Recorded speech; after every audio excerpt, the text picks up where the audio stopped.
Hello students, आज हम photochemistry का लेक्चर 8 स्टार्ट करते हैं।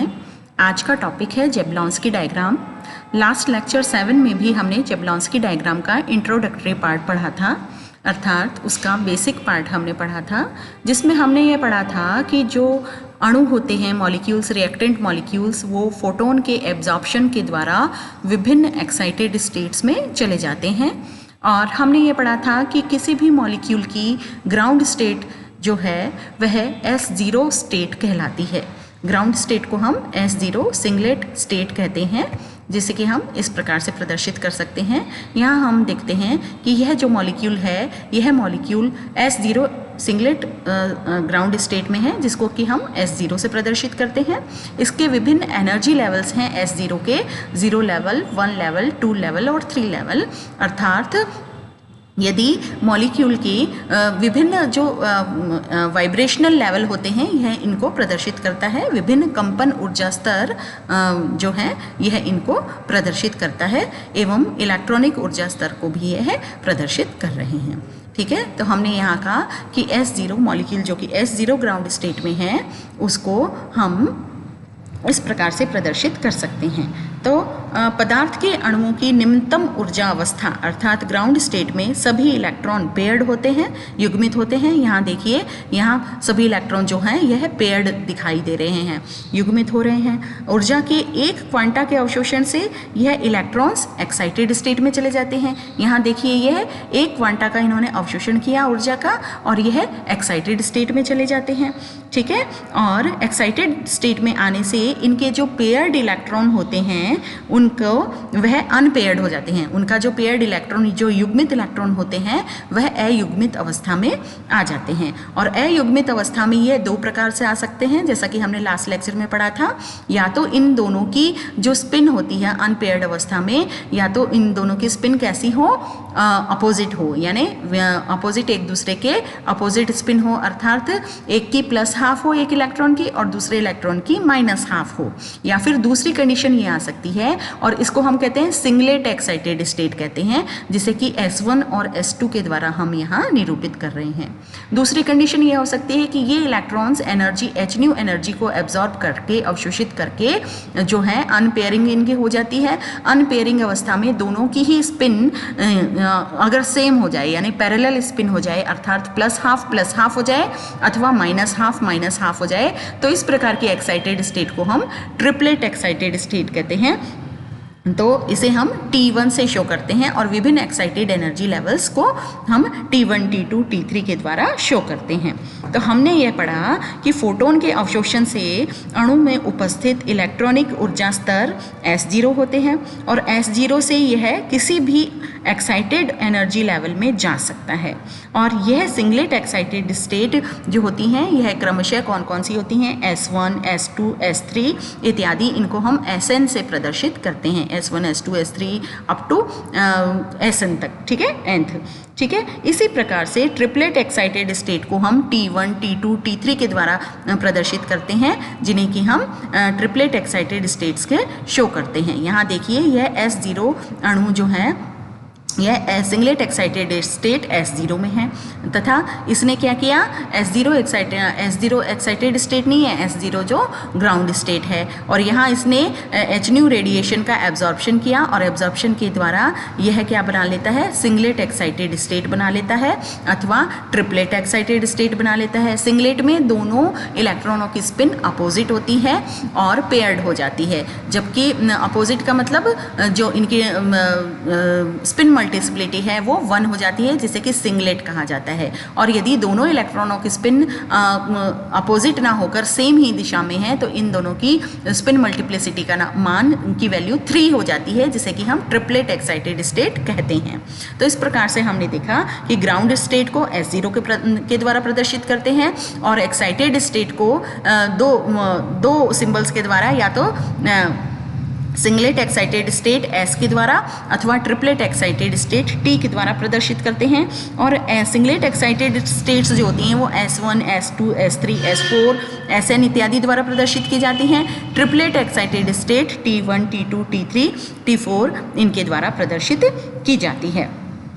तो अणु जो है वो S0 इलेक्ट्रॉन अणुओं के S0 सिंगलेट ग्राउंड स्टेट से किस एक्साइटेड स्टेट में जाएगा, यह अणु द्वारा अवशोषित क्वांटा की ऊर्जा यानी फोटोन की ऊर्जा की मात्रा पर निर्भर करता है। तो क्वांटम यांत्रिकी के अनुसार, मतलब क्वांटम मैकेनिक्स के अनुसार, सिंगलेट एक्साइटेड स्टेट की ऊर्जा ट्रिपलेट एक्साइटेड स्टेट की तुलना में अधिक होती है। सिंगलेट एक्साइटेड स्टेट की ऊर्जा ट्रिपलेट एक्साइटेड स्टेट की तुलना में अधिक होती है। यहाँ भी देख लो, ये जो सिंगलेट एक्साइटेड स्टेट S1 है, इसकी ऊर्जा ट्रिपलेट एक्साइटेड स्टेट T1 की तुलना में ज़्यादा है। देखिए S1 जो है वो हायर एनर्जी स्टेट पे है और T1 कम एनर्जी स्टेट पे है।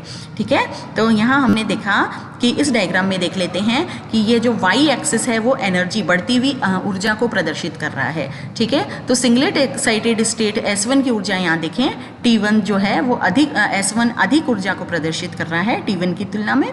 तो सिंगलेट एक्साइटेड स्टेट की ऊर्जा हमेशा ट्रिपलेट एक्साइटेड स्टेट से ज़्यादा होती है।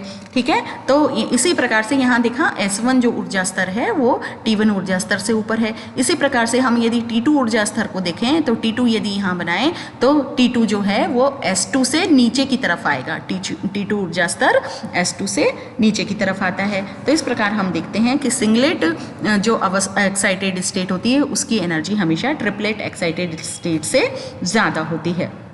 अब माना A0 अणु है, A0 अणु है, उसकी ग्राउंड स्टेट जो है वो उसकी ग्राउंड स्टेट S0 है तथा यह Hν ऊर्जा का अवशोषण करके A स्टार यानी एक्साइटेड स्टेट में पहुंच जाता है। इस प्रकार यह उत्तेजित अणु सिंगलेट या ट्रिपलेट एक्साइटेड स्टेट में चला जाता है और यह उत्तेजित अणु जो है वह दो प्रकार के प्रक्रमों के द्वारा, दो प्रकार के प्रोसेस के द्वारा अपनी ऊर्जा उत्सर्जित कर लेता है और पुनः अपनी ग्राउंड स्टेट में आ जाता है। दो प्रकार के प्रोसेसेस होते हैं, दो प्रकार के प्रक्रम के द्वारा अपनी ऊर्जा को उत्सर्जित कर देते हैं और क्या करते हैं, पुनः अपनी ग्राउंड स्टेट में आ जाते हैं, जिसे हम और भी अगर देखें तो डिफरेंट उसके द्वारा एनर्जी डायग्राम्स के द्वारा शो कर देते हैं कि देखिए यह S0 ग्राउंड स्टेट जो है, ऊर्जा स्तर जो है, यह सिंगलेट एक्साइटेड स्टेट है।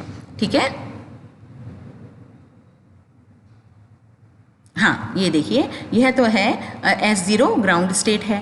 ग्राउंड स्टेट से इसने अणु ने फोटोन का एब्जॉर्प्शन किया तो सिंगलेट एक्साइटेड स्टेट S1 अथवा S2 में आ गया। जितनी इसने ऊर्जा का अवशोषण किया यह S1 में भी आ सकता है, S1 के 0 लेवल पे आ सकता है, S1 के 1 लेवल पे, 2 लेवल पे, 3 लेवल पे भी जा सकता है और अधिक ऊर्जा का अवशोषण किया तो यह S0 से डायरेक्ट S2 में भी चला जाता है और ये भी S2 के डिफरेंट लेवल्स हैं, 0 energy level, first energy level, second energy level, third energy level और फोर्थ एनर्जी लेवल। इसी प्रकार से, तो इस प्रकार से हमने कहा कि यदि ग्राउंड स्टेट में मॉलिक्यूल अधिक ऊर्जा को अवशोषित करता है तो वह अधिक उच्च ऊर्जा के उत्तेजित अवस्था में चला जाता है और कम ऊर्जा को अवशोषित करता है तो कम ऊर्जा के उत्तेजित ऊर्जा स्तर में चला जाता है। और उत्तेजित ऊर्जा स्तर में जाने के बाद जो है यह जो इलेक्ट्रॉन्स हैं, यह इलेक्ट्रॉन्स अब क्या करेंगे, अणु मतलब इलेक्ट्रॉन्स जो अणुओं के जो इलेक्ट्रॉन्स हैं या हम अणु के कह दें, इस एक्साइटेड स्टेट में अब अपनी ऊर्जा को उत्सर्जित करेंगे और पुनः अपनी ग्राउंड स्टेट में आ जाते हैं। और ग्राउंड स्टेट में यह दो प्रकार से आ सकते हैं। एक तो होते हैं दो प्रकार के ट्रांजिशंस होते हैं, नॉन रेडिएटिव ट्रांजिशंस जिन्हें हम विकिरण रहित संक्रमण कहते हैं, और दूसरी तरह के ट्रांजिशंस होते हैं रेडिएटिव ट्रांजिशंस जिन्हें कि हम विकिरण संक्रमण कहते हैं। तो नॉन रेडिएटिव ट्रांजिशन और रेडिएटिव ट्रांजिशंस क्या होते हैं, सबसे पहले हम ये देखते हैं कि नॉन रेडिएटिव और रेडिएटिव ट्रांजिशन क्या होते हैं। ठीक है, तो इस नॉन रेडिएटिव ट्रांजिशंस ऐसे संक्रमण होते हैं, यानी विकिरण रहित संक्रमण ऐसे संक्रमण होते हैं जिनमें अणु उच्च ऊर्जा अवस्था यानी हायर एक्साइटेड स्टेट जैसे कि S3, S2 अथवा T3, T2 से फर्स्ट एक्साइटेड स्टेट यानी S1 या T1 में आता है। नॉन रेडिएटिव ट्रांजिशंस कैसे होते हैं, वह ट्रांजिशंस, वह संक्रमण जिसमें अणु उच्च उत्तेजित अवस्था यानी higher excited state S3, S2 या T3, T2 के द्वारा किस में आ जाते हैं, S1 एक्साइटेड स्टेट या T1 एक्साइटेड स्टेट में, फर्स्ट एक्साइटेड स्टेट में आ जाते हैं।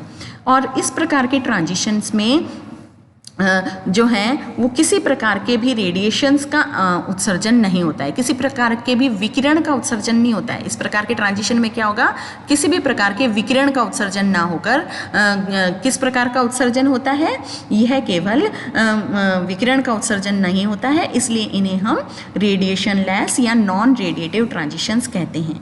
इसमें क्या होता है, इसमें एक्टिव जो मॉलिक्यूल है, सक्रिय अणु की ऊर्जा टक्करों के द्वारा हीट के रूप में यानी ऊष्मा के रूप में उत्सर्जित होती है। सक्रिय अणु की ऊर्जा टक्करों के रूप में, टक्करों के द्वारा ऊष्मा के रूप में उत्सर्जित होती है। आपस में टक्कर करेंगे और ऊष्मा को उत्सर्जित करेंगे और जिससे इनकी एनर्जी कम हो जाएगी, ऊर्जा कम हो जाती है, ऊर्जा उत्सर्जित हो जाती है। ऊर्जा कम होकर यह फर्स्ट एक्साइटेड स्टेट S1 अथवा T1 में आ जाते हैं। फर्स्ट एक्साइटेड स्टेट S1 अथवा T1 में आ जाते हैं। S2 S3 से S1 में आ गए या T2 T3 से T1 में आ गए, यानी अपनी सेम ही मल्टीप्लिसिटी, स्पिन मल्टीप्लिसिटी में के प्रथम एक्साइटेड स्टेट में आ जाते हैं।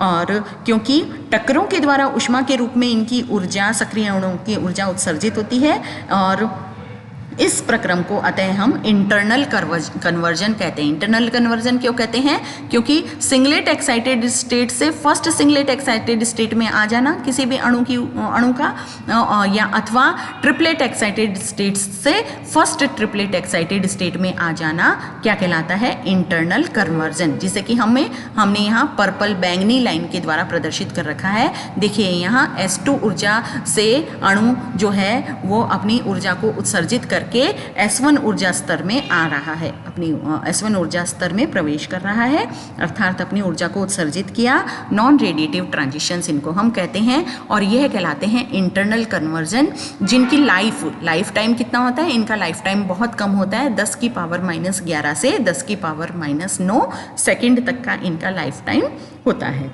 यानी इनकी आयु कम समय में ही पूर्ण हो जाती है। यानी ये जो ट्रांजिशन है वो Sn से S1 में ही जो है ये कन्वर्ट होते हैं, Sn एक्साइटेड स्टेट से S1 एक्साइटेड स्टेट में कन्वर्ट होते हैं और इनकी लाइफ 10 टू पावर -11 से 10 टू पावर -9 सेकेंड तक की होती है। इसमें उत्तेजित अणु द्वारा ऊर्जा का उत्सर्जन एक अन्य प्रक्रम इंटर सिस्टम क्रॉसिंग के द्वारा भी होता है, यानी उत्तेजित अणु जो है वह अपनी ऊर्जा का उत्सर्जन एक दूसरे प्रक्रम इंटर सिस्टम क्रॉसिंग के द्वारा भी संपन्न करते हैं। इसमें क्या होता है कि अणु सिंगलेट एक्साइटेड स्टेट यानी S2 या S3 है ना, सिंगलेट एक्साइटेड स्टेट जो है उससे ट्रिपलेट एक्साइटेड स्टेट में आ जाता है। इंटर सिस्टम क्रॉसिंग यानी एक स्पिन मल्टीप्लिसिटी से दूसरी मल्टीप्लिसिटी में ट्रांजिशन यानी संक्रमण, ठीक है, जाना, ठीक है। तो इसमें क्या होगा कि उत्तेजित अणु सिंगलेट एक्साइटेड स्टेट से ट्रिपलेट एक्साइटेड स्टेट में आ जाता है, अर्थात नॉन रेडिएटिव ट्रांजिशन करता है। डिफरेंट स्पिन मल्टीप्लिसिटी में नॉन रेडिएटिव ट्रांजिशन करता है और इसमें भी थर्मल एमिशन ही होता है, यानी वही ऊष्मीय उत्सर्जन होता है, अर्थात अणु टक्करों के द्वारा अपनी ऊर्जा को उत्सर्जित करते हैं। और इसमें भी परंतु यह इंटरनल कन्वर्जन क्या था, S2 से S1, S3 से S1, S4 से S1, तो ये इंटरनल कन्वर्जन था। इंटरनल कन्वर्जन की तुलना में इनमें क्या होता है, यह कम वेग से, कम स्पीड से स्लो होते हैं, यानी कम स्पीड से संपन्न होते हैं, अर्थात इनका लाइफ टाइम यानी इनकी आयु जो होती है इंटर सिस्टम क्रॉसिंग की, जिसे कि हमने यहाँ लाइट ब्लू लाइन के द्वारा प्रदर्शित किया गया है। लाइट ब्लू जो है ये वेवी लाइन, तरंगदार रेखा के द्वारा नॉन रेडिएटिव ट्रांजिशन के द्वारा शुरू किया गया है इंटर सिस्टम क्रॉसिंग को, और इसका लाइफ टाइम जो होता है वह कितना होता है, इनका life time 10 to power -9 second से 10 टू पावर -8 सेकेंड तक की ही होता है ना, 2 सेकेंड तक भी होता है। इन्हें हम जो है ये नॉन रेडिएटिव ट्रांजिशन और इंटर सिस्टम क्रॉसिंग हम कहते हैं।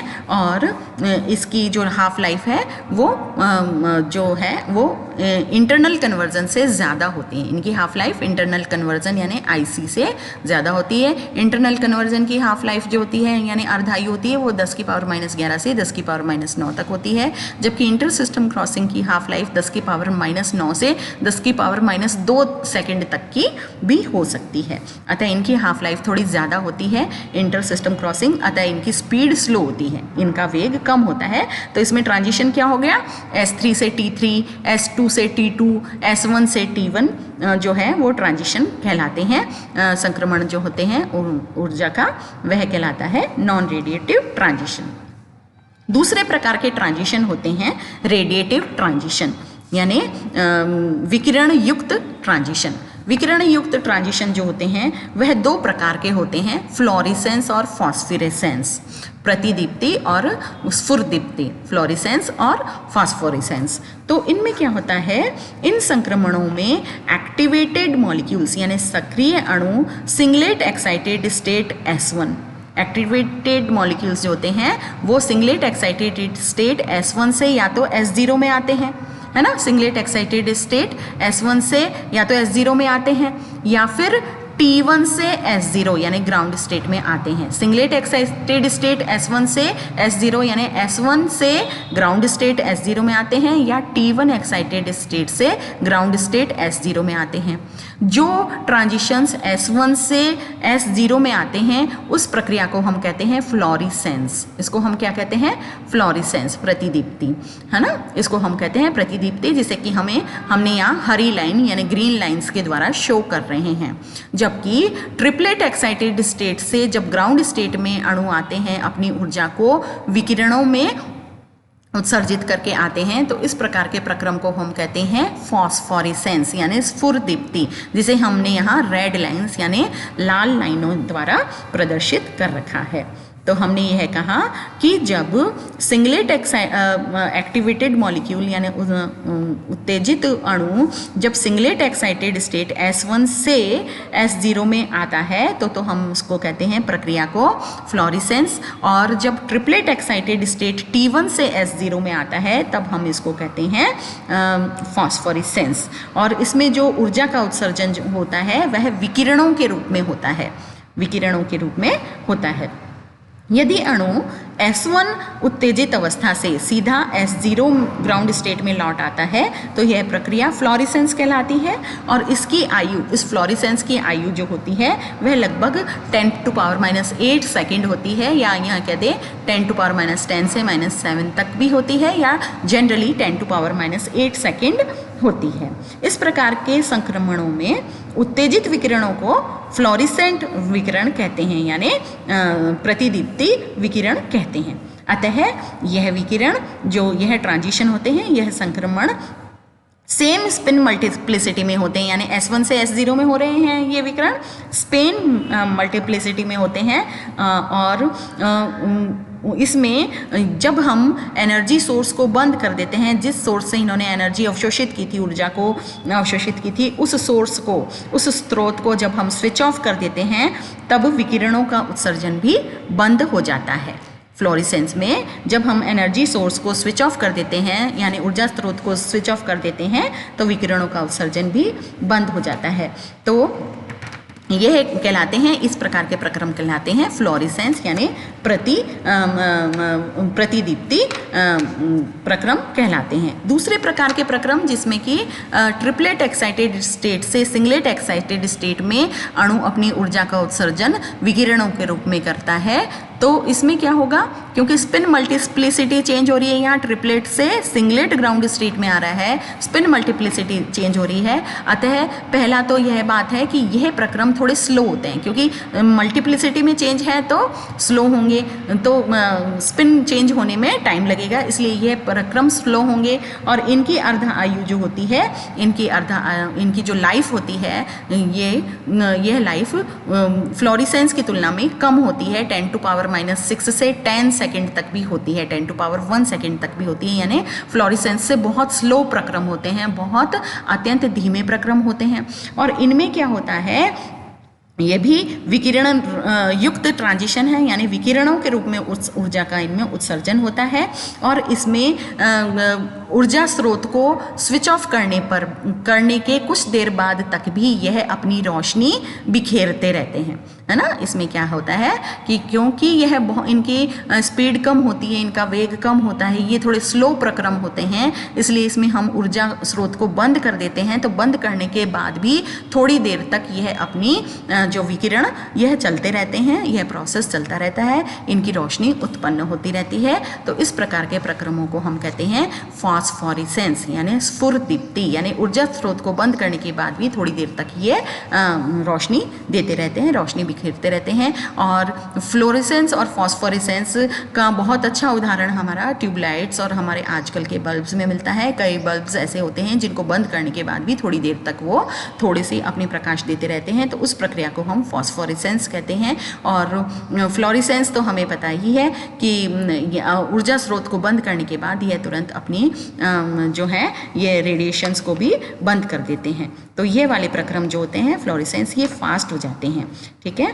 तो विकिरणों का उत्सर्जन भी इनमें बंद हो जाता है। तो इस प्रकार से आज हमने फ्लोरेसेंस और फॉस्फोरेसेंस के बारे में पढ़ा, रेडिएटिव और नॉन रेडिएटिव ट्रांजिशंस के बारे में पढ़ा। इसे ही हम जेबलॉन्स्की डायग्राम कहते हैं।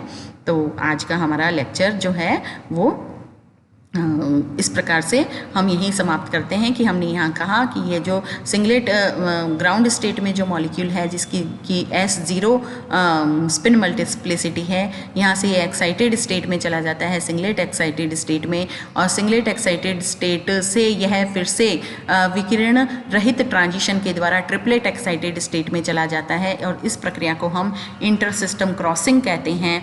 और जबकि सिंगलेट हायर स्टेट से यह लोअर स्टेट में अगर आ जाता है, यानी S2 से S1 में या S3 से S2 या S1 में आ जाता है, उस प्रक्रिया को हम इंटरनल क्रॉसिंग कहते हैं, इंटरनल कन्वर्जन कहते हैं। तो दो प्रकार के कन्वर्जन्स हमने पढ़े, इंटरनल कन्वर्जन और इंटर सिस्टम क्रॉसिंग पढ़ा।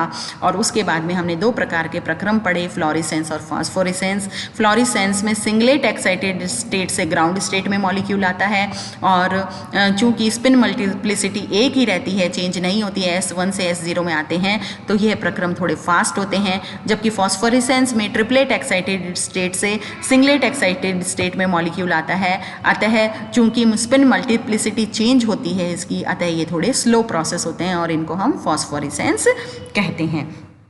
तो इस प्रकार से आज हमने फ्लोरेसेंस और फॉस्फोरेसेंस के बारे में पढ़ा, और इनमें हमने यह भी पढ़ा कि जो S0 जैसे S0 ग्राउंड स्टेट के ऊर्जा स्तर हैं, यह ऊर्जा स्तर भी विभिन्न ऊर्जाओं के होते हैं जिनकी एनर्जी 1hν, 2hν, 3hν और इस तरह से nhν तक की इनकी एनर्जीज होती हैं। तो इनमें भी जो मॉलिक्यूल जो होता है वह अपनी ऊर्जा को विकिरित करके यानी ऊर्जा को उत्सर्जित करके उत्सर्जन लगातार चलता रहता है, और लोवेस्ट एनर्जी स्टेट में मॉलिक्यूल रहता है। और इसी प्रकार से S1 एक्साइटेड स्टेट की यहाँ बात करें, यहाँ भी वाइब्रेशनल रिलैक्सेशन होता है, यानी कंपन ऊर्जा का जो है वो कंपन ऊर्जा के द्वारा जो मॉलिक्यूल होता है वो रिलैक्स होता रहता है। तो इस प्रकार यहाँ हमने देखा S1 से S0 में आना इंटरनल कन्वर्जन, और T1 से S0 में आना ये इंटर सिस्टम क्रॉसिंग, S1 से T1 में जाना इंटर सिस्टम क्रॉसिंग, और इस प्रकार से हम ये कह सकते हैं कि T1 से S1 में जाना इंटर सिस्टम क्रॉसिंग कहलाता है, और T1 से S0 में जाना भी इंटर सिस्टम क्रॉसिंग है। इस प्रक्रिया को हम फॉस्फोरेसेंस कहते हैं, T1 से S0 में आने को, और इस प्रक्रिया को हम फ्लोरेसेंस कहते हैं, S1 से S0 में आने को। इस प्रकार से हमने यह रेडिएटिव और नॉन रेडिएटिव ट्रांजिशंस पढ़े, इलेक्ट्रॉन किस प्रकार से ऊर्जा को अवशोषित करके अपने विभिन्न ऊर्जा को विभिन्न प्रक्रमों के द्वारा उत्सर्जित करता हुआ वापस अपने मूल अवस्था ग्राउंड स्टेट में लौट आता है। इस प्रकार के जो आरेख हैं वो जेबलॉन्स्की डायग्राम कहलाते हैं। तो इस प्रकार आज का हमारा लेक्चर यहीं समाप्त होता है। धन्यवाद।